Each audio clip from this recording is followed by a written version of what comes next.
أعوذ بالله من الشيطان الرجيم. بسم الله الرحمن الرحيم. هل أتاك حديث الغاشية؟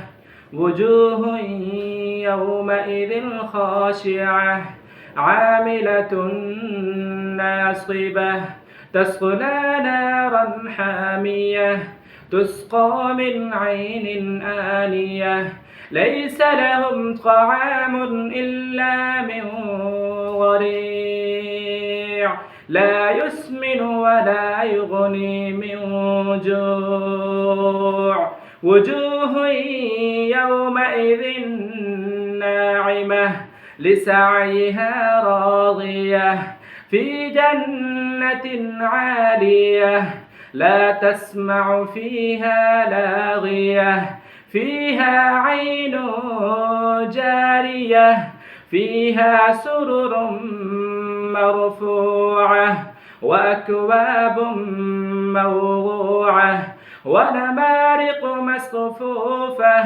وزرابي مبثوثة أفلا ينظرون إلى الإبل كيف خلقت وإلى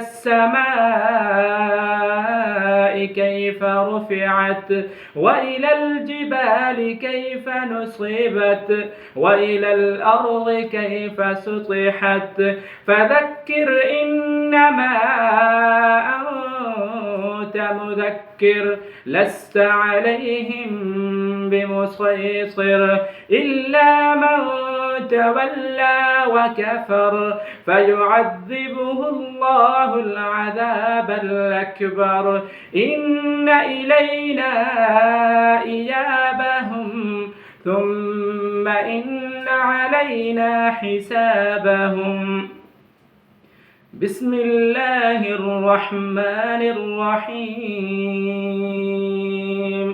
سبح اسم ربك الأعلى الذي خلق فسوى والذي قدر فهدى والذي يخرج المرعى فجعله غثاء أحوى سنقرئك فلا تنسى إلا ما شاء الله إنه يعلم الجهر وما يخفى ونيسرك لليسرى فذكر إن نفعت الذكرى سيذكر من يخشى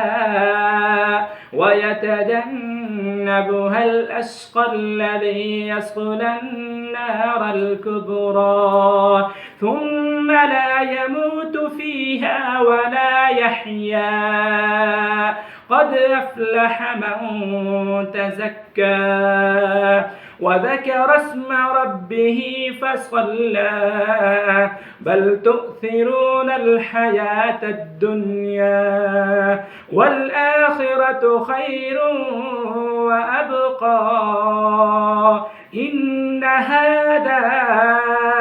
إن هذا لفي الصحف الأولى صحف إبراهيم وموسى.